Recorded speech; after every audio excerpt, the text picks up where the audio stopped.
Hello YouTube, Dave here again. So this evening I finally got a chance to run the Pathfinder 2nd Edition playtest.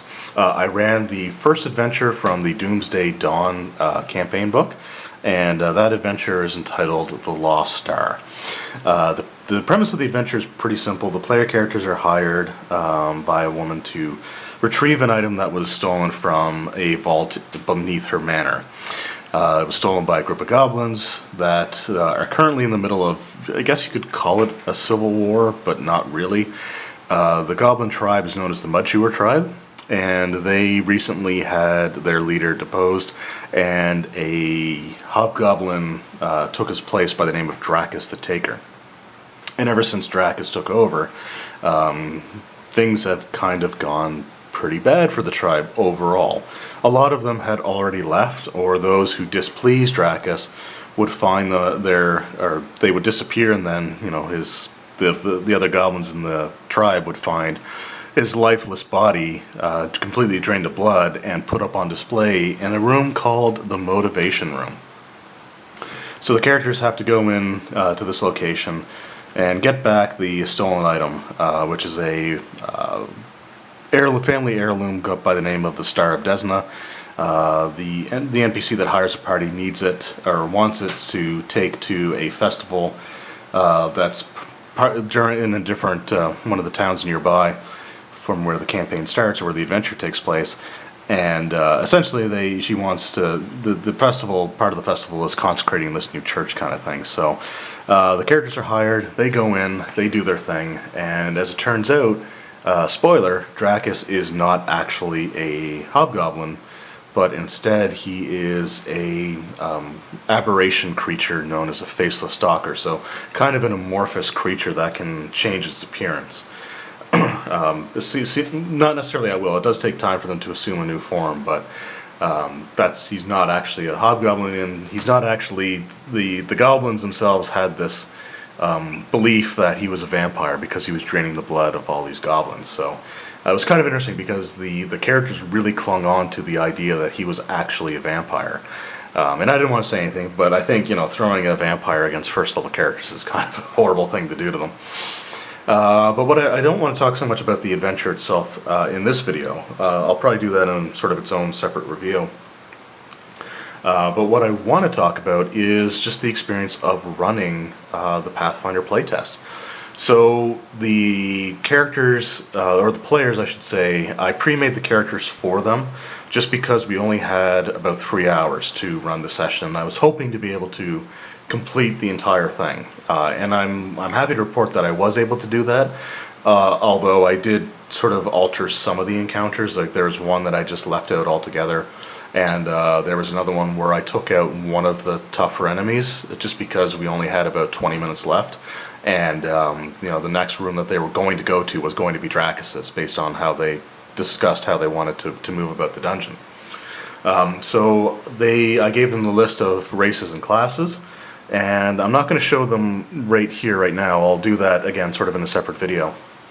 But the players made, or the request that I had was, one of them wanted to play a Goblin Alchemist, another wanted to play a Goblin Rogue, and one of the notes about the Lost Star is that when you're creating the characters, the background you use has to be one of the ones, or really should be one of the ones from the adventure book.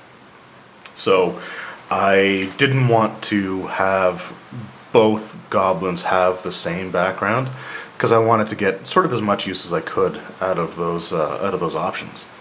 So the Goblin Alchemist, I gave him a backstory that he was actually a former wizard's apprentice, not apprentice. He was a former wizard servant, doing the less than glorious jobs like emptying the chamber pots and things along those lines, scrubbing the floors, and all the fun stuff. But one night the goblin borrowed, and I use air quotes, a tome that outlined some alchemical processes. And so he started practicing it, actually, and as it turns out he had sort of an affinity for alchemy.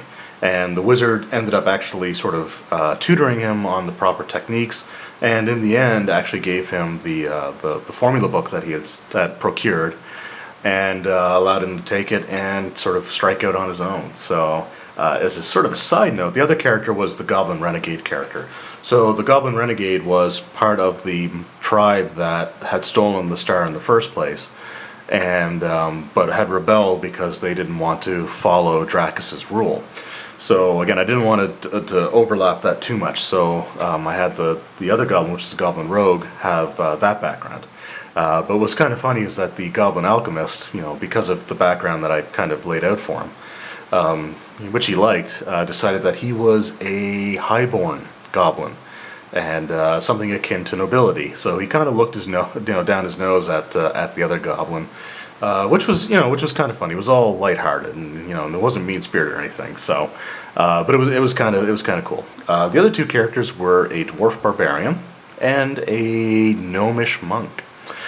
So this group, I've run a few different games for them, and I guess it's probably pretty obvious by now. They never fail to come up with some interesting ideas for adventuring parties.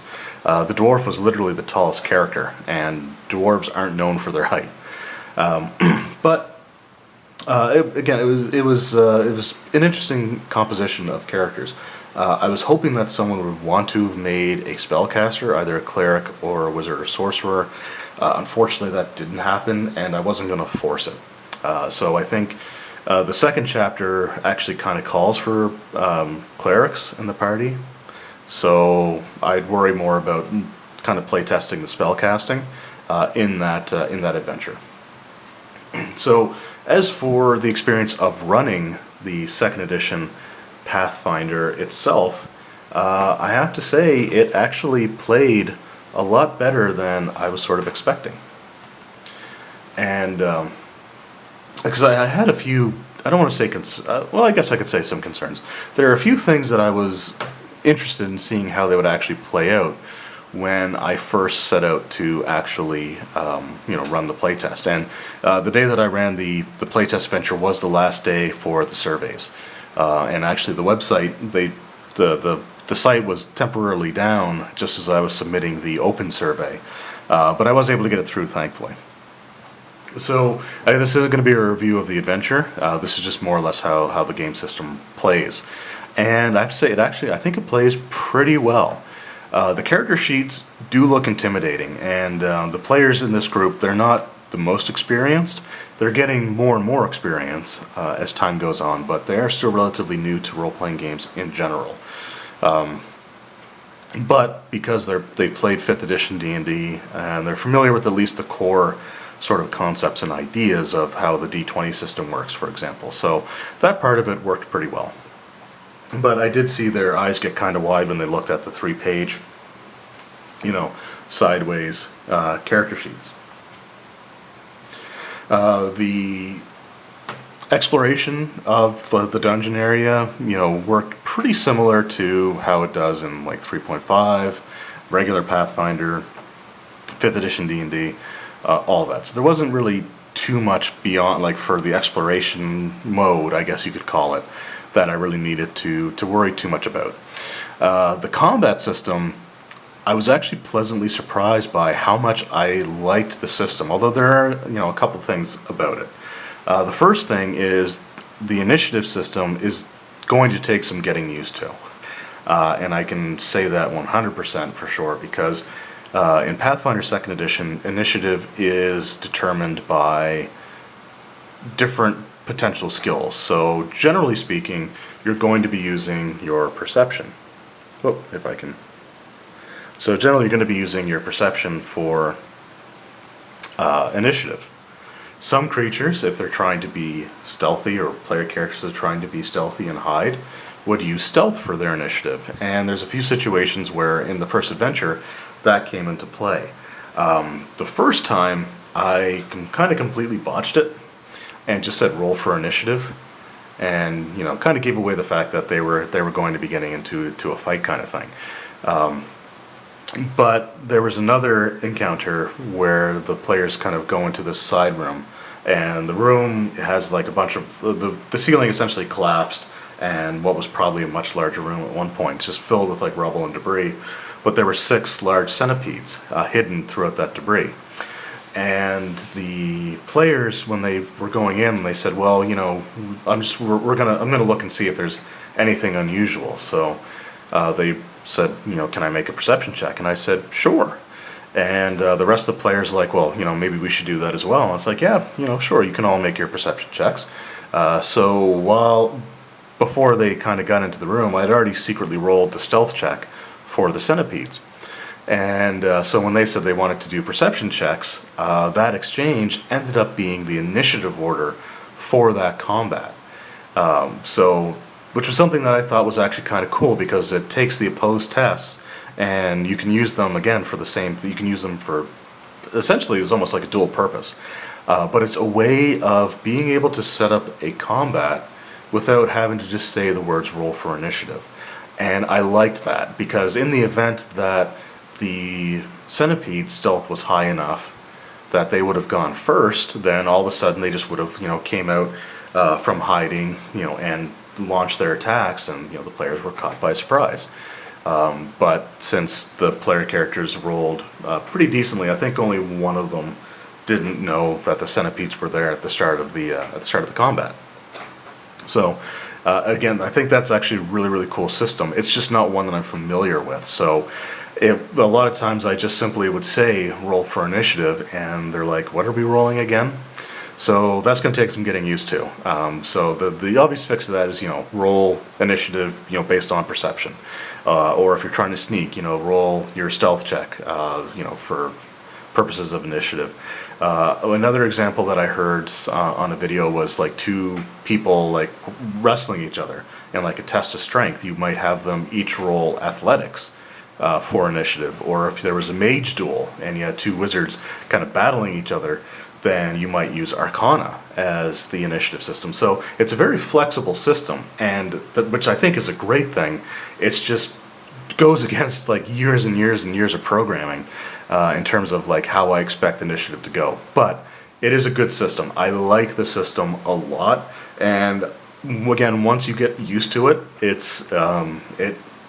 can kind of streamline things, but it just makes sense that perception versus stealth indicates sort of the order of action. So I like that quite a bit. When you actually get into the combat system itself, like the actual fighting and like the melee and stuff like that, I didn't have any spellcasters, so I didn't get to test that out. But the way that combat works in this system is that you get 3 actions. And there's all kinds of different types of actions. There's, if you wanted to move up to your speed, you use the stride action. If you wanted to make an attack roll, you use the strike action. I'll talk a little bit about that part in a moment here. If you have to draw an item out of like a potion or like a alchemical bomb, you use, I think it's the interact action, to draw those out. And so the 3 action system kind of works surprisingly well. It was one of those things that I was on the fence for, in terms of I don't know if I'm going to like this or not.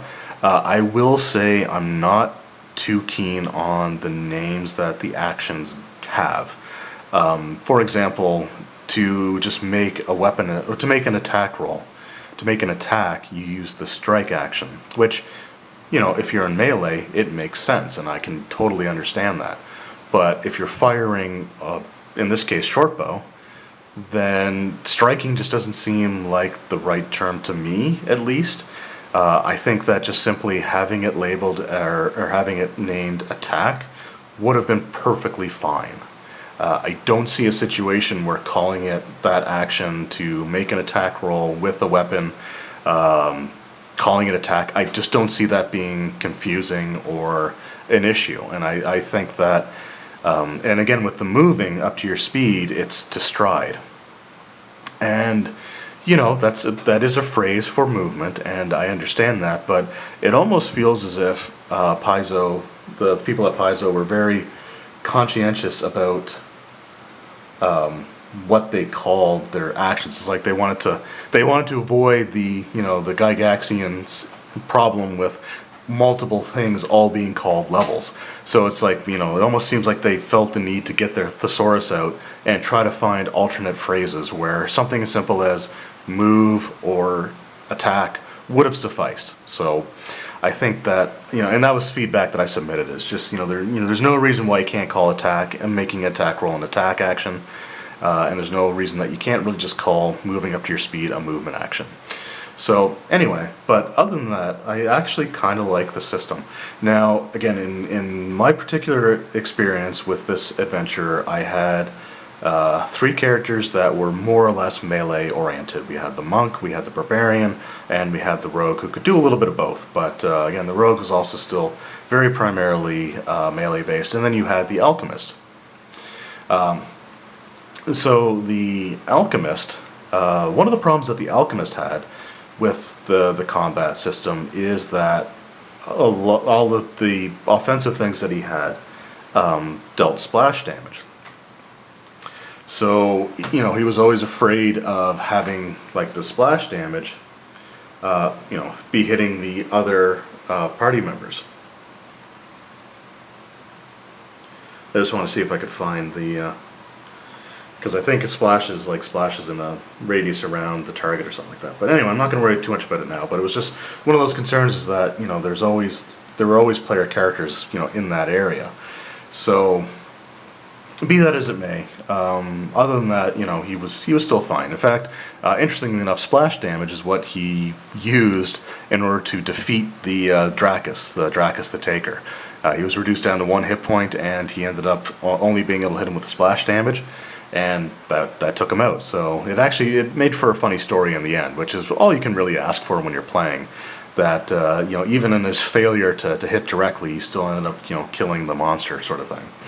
But for the melee characters, the thing that I noticed a lot was that after the first round, unless you have, you know, low hit point enemies, which this adventure did have a fair amount of, but if you had a situation where you were going to be stationary for an entire round, you didn't have to move, or you weren't going to be able to move, it really seemed that it came down to the players deciding that, well, you know, I have 3 actions, I'm not going to really be able to move, or there's no point in moving, so I may as well use all 3 of them to attack. Which is fine, but it can sort of artificially increase the amount of time that each person's turn is taking. Now, in this case, it wasn't very drastic, because, you know, really what the third attack was, because the first attack's made at your normal bonus. The second attack has a -5 penalty on it, and then the third attack has a -10 penalty on it. So the first attack always had the best chance of hitting. The second attack, for the most part, the player characters had a +5 bonus on their attack rolls. So really, the second attack was, even though there was a -5 penalty, it was really a situation where it was just a straight roll. So, you know, you're fighting something with an armor class of 14. That's not a horrible amount of opportunity to hit with that, so why not make the roll? Conversely, you have a third action left, so you may as well make a third attack and just hope for that natural 20. And it sort of made each of those third attacks kind of exciting, because there was the anticipation while they were rolling the dice, and then there was always the sort of the inevitable, oh, when it turns out that they didn't get a natural 20. But that's just sort of the situation that I had, is just, you know, every combat round where they didn't feel the need to move, the situation boiled down to, well, you know, use the action or lose it, so I may as well just make the attack and hope for, you know, that 1 in 20 chance that I get the nat 20. I don't know if that's going to be similar to other people's experiences, but I did find that was happening here. And again, you know, why wouldn't you? As far as attack rolls themselves go, this system has, and someone pointed out in the comment section of one of my videos, because I hadn't gotten to that part of the combat system yet, but in addition to critical success and critical failure being natural 1 and natural 20, like natural 20 for a critical success or natural 1 for a critical failure, you can also get critical successes or failures by when you're making your roll, your check or whatever, your attack roll or skill check or whatever it might be, saving throw, what have you. If you exceed the target number by 10 or more, you also get a critical hit. If you fail by 10 or more, you also get a critical failure. Now with attack rolls, again, critical failure just essentially means that you miss. Like, there's no fumble rules at this point where you may drop the weapon or you may break the weapon or anything like that. So you just kind of miss as the worst case scenario.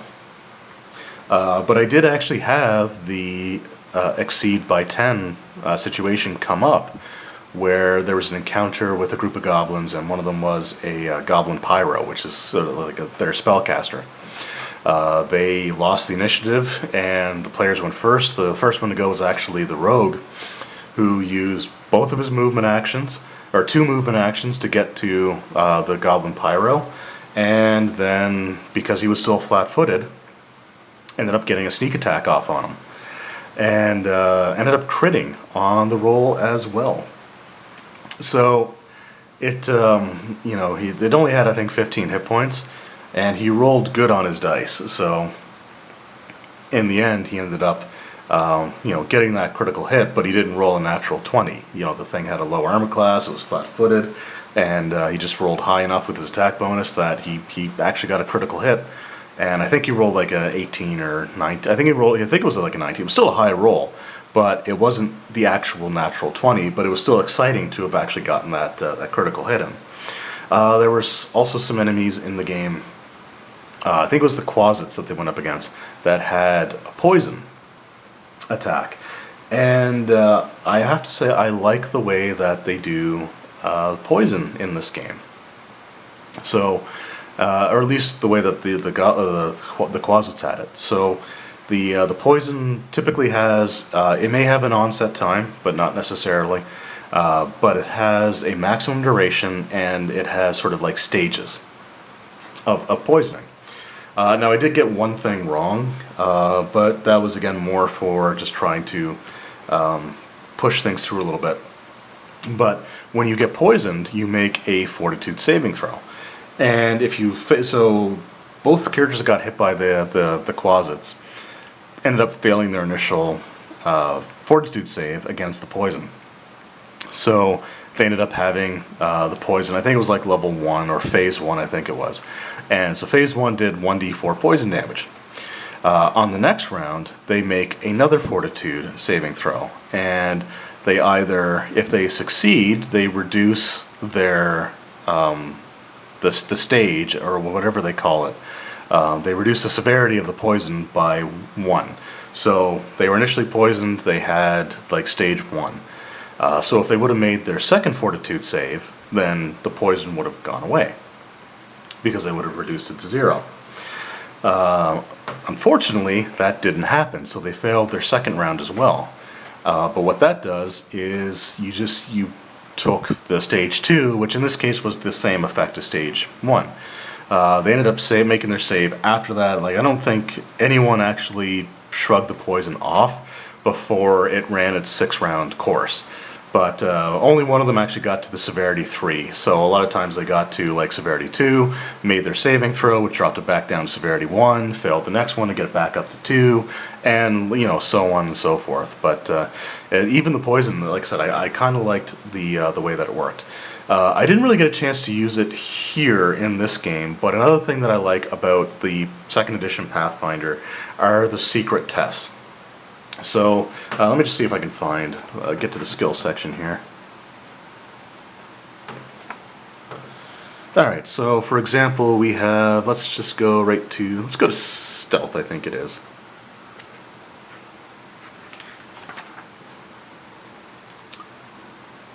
Yeah, so you have like to hide, you use, or to sneak, you use, it's a secret, has a secret descriptor. So what the secret descriptor means is that it's the game master who rolls the check. So, and it's something that honestly I really like, and part of it's because I went back and started running 1st edition Advanced Dungeons and Dragons, and in that there are thief abilities that the dungeon master rolls for. So, because the thief would always assume that they're being stealthy. If they're checking for traps and they don't see anything, the dungeon master rolls that in secret, so they think that there's nothing there because they weren't able to find it. And it addresses sort of the metagame that happens a lot when it comes to, I've noticed a lot in 5th edition, and I don't blame the players, it's just the way that the system works, is that you have someone that, a rogue character, check something for traps. It's like, okay, well, check it for traps. They roll, single digits on the dice, so they get like a 5 on the die. And I just say, well, you don't find any traps on it. that's not something that's satisfying. So they immediately say, maybe someone else should have a look at it first. And it's something that just comes up a lot, and it's natural, and again, you see the results there, so you know that you screwed up. But with the secrets skill checks in this, that doesn't happen. And I like that because, again, it eliminates that temptation to metagame. So if a thief checks for traps and the Dungeon Master says you don't find any traps, then the player, as far as they know, don't find any traps because they don't know what was rolled on the dice. The thing about that, though, is the Dungeon Masters or Game Masters need to be completely 100% totally honest about the rolls. And I've known some Game Masters before that if they developed a trap or they had like a pet trap in one of their dungeons, they would make sure that the players wouldn't find it. And so that it would go off and they get to see, their baby in action sort of thing. So that is something that I could see a potential issue with when it comes to this system, but that's the exception and not the rule. So for the most part, I just really like the idea of the secret checks as well. I mean, I didn't get to use any of them, unfortunately. In this particular adventure, it was pretty simple and straightforward. But it is something that I do like about the system as well, and I thought I would mention even though I didn't get to experience it firsthand here. So anyway, those are just sort of my thoughts on the 2nd edition Pathfinder system based off of running the first adventure. Like I said, I'll do a proper review of the first adventure in a separate video, and I'll kind of show off the characters that I had made in a little bit more detail there as well. But if anyone else watching this has played through The Lost Star, let me know what your experiences were. Did your characters manage to cleanse the the corrupted fountain? And there's a little bit of spoilers in here. Were they able to sneak up on Dracus, or was he prepared for them? What were some of your experiences with the combat system? With how did your groups go through it? Did you like the 3-action system? Like I said, it's a system that I like more than I thought I would. So just interested to know what your guys' thoughts and experiences were with this as well. So far, I really liked it, and the players walked away, having enjoyed the game quite a bit as well. So even to the point where, even though this sort of substituted for the regular 5th edition D&D game, that they may be open to continuing this playtest down the road. So it was a fun experience all around, and I really, really enjoyed it. And if this is the way that the 2nd edition Pathfinder goes, I might be more interested in getting a few things for it. Anyway, thank you guys again very much for watching. I hope you enjoyed. I look forward to hearing any of your comments, or reading any of your comments, I should say. So thanks again for watching. We'll see you next time. Take care.